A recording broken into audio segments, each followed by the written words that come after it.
E a Organização Mundial da Saúde, que o Fiuza lembrou agora, não criticou a aglomeração que foi registrada numa cidade, num parque aquático em Wuhan. Essas cenas viralizaram nas redes sociais. A gente vai tratar daqui a pouquinho a respeito desse assunto, porque as imagens rodaram o mundo, né? São cenas de uma aglomeração num parque aquático de Wuhan. Era uma festa de música eletrônica e aí vários jovens, milhares de jovens se reuniram. A imagem está aí na tela agora. Isso foi no final de semana passado. E os jovens se aglomeraram, todos eles sem máscara. E ontem a OMS foi questionada a respeito. E veio a público, então, uma porta-voz da OMS, Maria Van Kerkhove é o nome dela, e ela disse que é preciso ser compreensivo com os jovens que querem voltar à vida normal.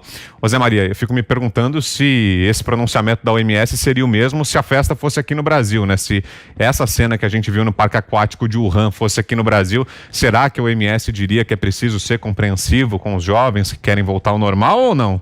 Pois é, a OMS, ela cada vez mais confirma o que tem dito o presidente norte-americano Donald Trump, né, de que está mesmo em apoio à China e exatamente por isso a diplomacia norte-americana vê com desconfiança esse organismo internacional.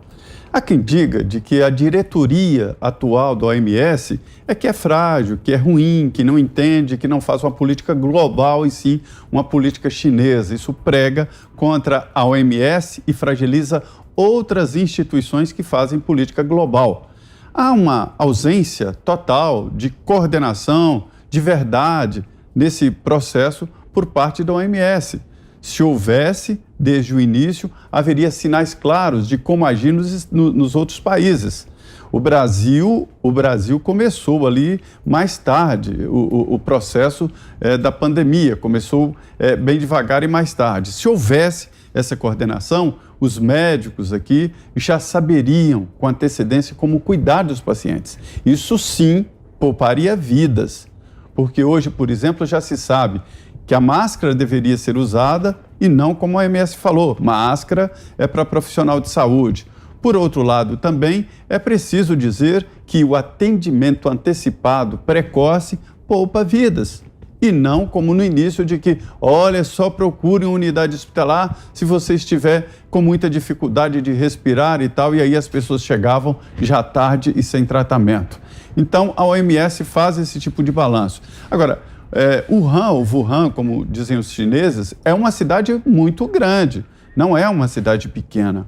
E foi lá, numa feira de animais, que seria o epicentro, o momento em que o vírus, que sempre existiu na natureza, sai de um animal, infecta um humano, e aí vem a grande novidade, de humano para humano. Foi por ali.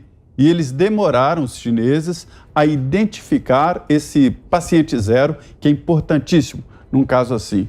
A resposta para essa pergunta, Vitor, portanto, é de que a OMS, se tivesse visto imagens assim aqui no Brasil, teria feito críticas pesadas. Não é o momento e não há o que festejar, e muito menos uma aglomeração assim por parte de um país que ainda não cuidou. Ninguém está livre ainda desse vírus.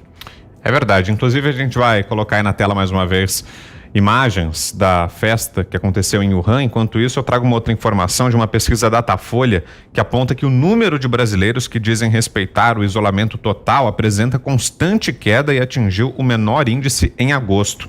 Em 17 de abril, 21% dos brasileiros afirmaram cumprir isolamento completo e 50% diziam que só saíam de casa quando era inevitável.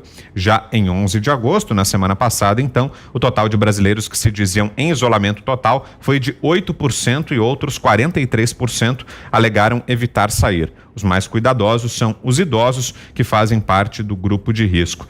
Tá aí, portanto, Augusto, números do Datafolha mostrando Vitor, o que o Zé falou. Lá na China, qualquer reunião reúne milhões. Exato, o país é gigantesco, qualquer coisa em escala chinesa é gigantesca, né?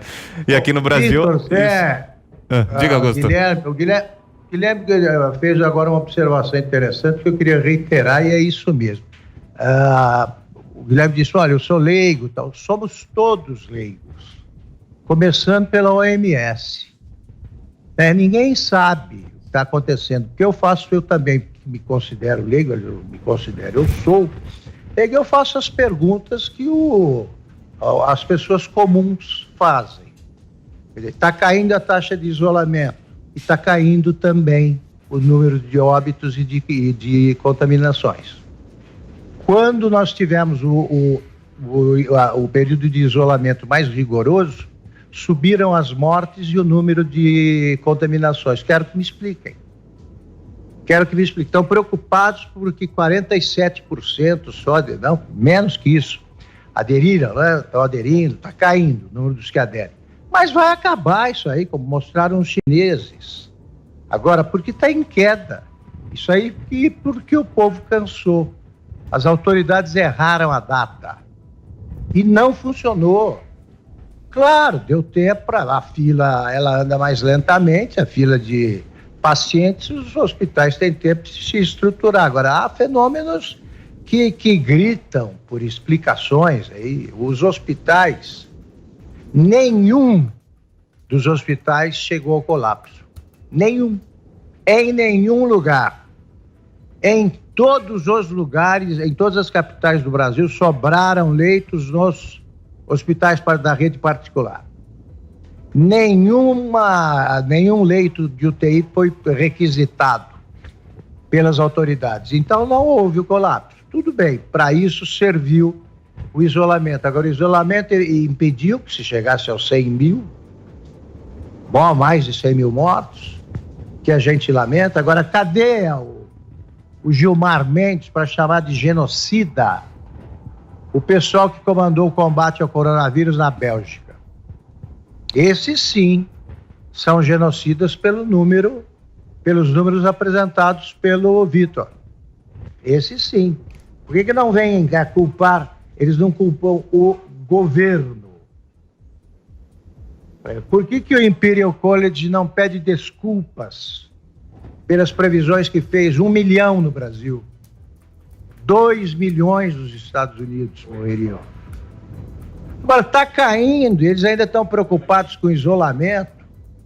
O pessoal está seguindo aqui em São Paulo o protocolo, usam máscaras. O pessoal deve usar máscaras e respeitar o isolamento, o social, né? O que se chama, você respeita uma distância qualquer. Agora, o terrorismo foi tanto que os restaurantes que estão abertos por um determinado período do dia, faltam frequentadores porque eles estão com medo ainda. Jovens estão com medo. O pessoal a ser preservado agora é o do grupo de risco. Esse sabe se preservar. Sabe, não se, o brasileiro não pode ser tratado como o povo brasileiro, como se fosse um bando de idiotas. Ele entende essas coisas. Agora está aí. Deveria vir a segunda onda de que a própria China tanto falou depois de um festival desses aí. E a OMS é um cachorrinho amestrado ali da China. Não faz nada contra a China. É um órgão da ONU aparelhado. Até a isso chegamos. Você, Fiuza? O lockdown é uma fraude e os responsáveis pelo lockdown vão ter que ser punidos, vão ter que responder por isso. Porque a gente tem mais de 5 meses de experiência, vai bater 6 meses. Eles tentaram em alguns momentos aí alguns balões de ensaio para tentar atestar a eficiência, né, a eficácia do lockdown. Preservamos tantas vidas, etc. Jamais conseguiram. Jamais se conseguiu demonstrar que todo mundo em casa significava, mesmo a demanda por hospitais, porque o contágio estava dentro de casa. Então, o que as autoridades no mundo todo praticamente se recusaram a fazer para seguir essa política obscurantista, autoritária, sem precedentes, de mandar todo mundo para casa, o que nós chegamos, a conclusão que se chega é que jamais foi feito o isolamento responsável daqueles que são, de fato, os vulneráveis, né? A experiência da Suécia, que virou proibido citar, porque foi um país que não fez lockdown nenhum. Então, veja, Vitor, como a situação é dramática em termos da liberdade de expressão natural. Não estou nem falando de censura oficial, estou falando das patrulhas informais, né? Citar a Suécia virou um absurdo, uma excrescência. Por quê? A Suécia não existe?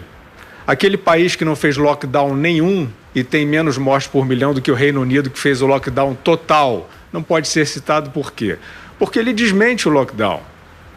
Porque ele traz, de fato, um contingente de vítimas quase que 100% dentro do que a gente está falando, que são os grupos de risco, as comorbidades, os idosos, né? Muitos mortos nos asilos. Ou seja, tem um preço exorbitante a ser pago em vidas por asfixia social, a pobreza, os pobres, aqueles que passaram fome, e a Oxfam estima em 12 mil mortos por dia por causa do lockdown, foram esquecidos pela suposta ética. A quebradeira das empresas foi sempre o tempo inteiro trazida como são os capitalistas preocupados com o lucro. Era esse nível de discurso panfletário colegial que dominou. E jamais o isolamento foi inteligente. Circulou transporte.